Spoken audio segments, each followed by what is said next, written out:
With the room distribution complete, the group walked towards the reception.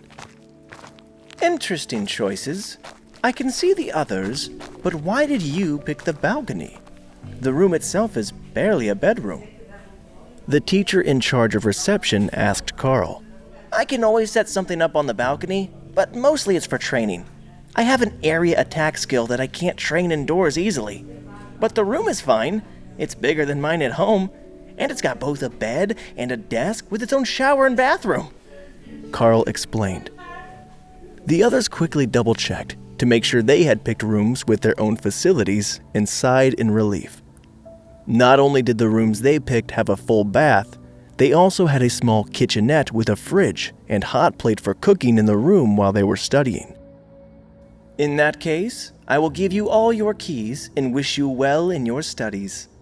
The teacher's smile told them all that they had probably screwed up somehow, but they had no idea what they should have done differently in that situation. According to them, they had just picked the rooms that seemed the most appropriate for their class, or the biggest ones in the estimation of James and Kruger. They took a few steps, and students from the senior classes, wearing badges with white, black, and bronze symbols on them, fell in beside the group.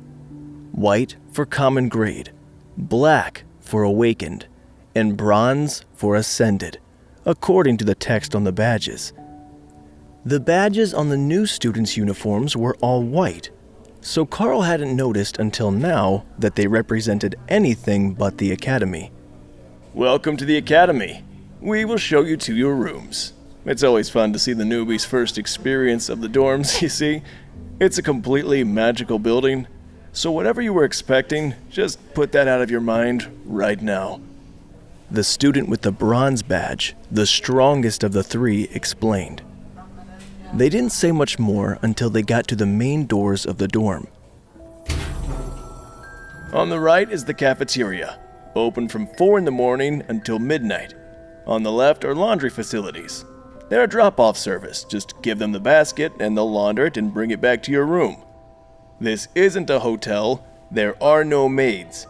But the cleaning supplies are right here. Don't forget to keep your room clean. Everyone gets punished if too many students fail the dorm inspections. That way is the supply room. You can go visit him later when you have academy credits to get essential supplies and things you want for your room or your studies. Now, there is no elevator, but there are 3 staircases. The main ones are the best, as they're 5 meters wide and you don't get jammed up with cross traffic. Your year is lucky. You got rooms on the 2nd floor. Mine is up on the 4th floor, and these 2 are on the 5th floor. It's a long walk down to get to class, but I heard that the rooms are nicer at the top than they are on the lower floors. The boy's smirk told Karl that he was definitely pranking them. Either there was an elevator, or the rooms were all strange, no matter where you went. The 3 older students put their hands on the shoulders of the newbies and led them up to the 2nd floor with a smile. You 2 are right here, since you picked the square internal rooms. The leader of the senior students informed them, gesturing to the doors on either side of the stairs. That was a factor that they might have forgotten to consider. Being right next to the stairs could be loud. But the hallways were decorated with thick red carpets, hanging tapestries on the walls, and plenty of decorations that should prevent echoes. The 2 warriors opened their doors and looked at the bare rooms. Stone walls with multiple scorch marks, cut marks, and absolutely zero furniture in the main room greeted them. They stepped inside in shock and found that the bedroom had a simple single bed in it, unmade, but with quality linens and a comforter emblazoned with the school's crest folded at the foot. The main room had a stone golem standing in the middle, the training dummy that the diagram had informed them the room included, and the older students whistled in appreciation. Now that's a nice bonus. They left you the training dummies from the last senior class. Those are commander class. You'll never break them in the first 2 years. Maybe not at all. I think it's a good trade-off for the initial cleaning you'll have to do. The student with the black badge laughed. Karl gave them a suspicious look. Are these just as the students left them, or is there some system to it? The others just smirked and shrugged. Why don't we let the others get settled in and see where you and the Mage are staying? Dana sighed and gestured down the hallway. If I remember the map right, I'm that way. Room 17, the long training one. The student with the bronze badge nodded in appreciation. I'm also a mage, so I picked the same room on my floor. Let's see what you got.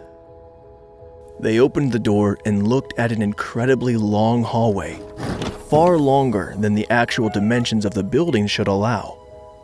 But at the entrance was a small bedroom, restroom, and a kitchenette along the wall, followed by the vast stone expanse of the training hallway. It was spotlessly clean, and there was a single potion sitting on the table with a welcome note from the last occupant. Congratulations, you got a decent senior. Check out your welcoming gift. We will get Karl here settled into his room. The balcony room was just around the corner, and at first, Karl almost missed it.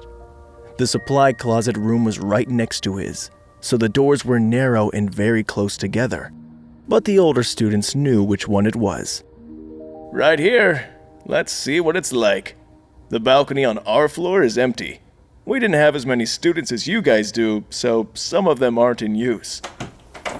The door swung open to show a very plain room past a short hallway with a bathroom on the left. The main room was just a metal desk and a large bed, trimmed in black leather with drawers underneath. The walls were painted dark gray, giving the room a very odd feeling. But the curtains were the Academy logo gold ones that presumably came with the room. Well, this must have been the kitchen witch's room. Creepy goth girl. You can repaint once you get some credits to buy supplies. Good luck with that. The gold badge student sighed, obviously disappointed that there wasn't anything special about the place.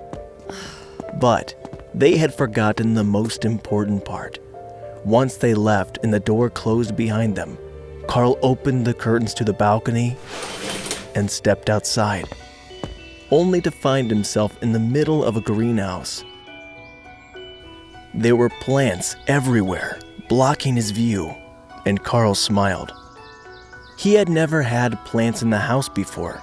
His parents couldn't even keep flowers alive.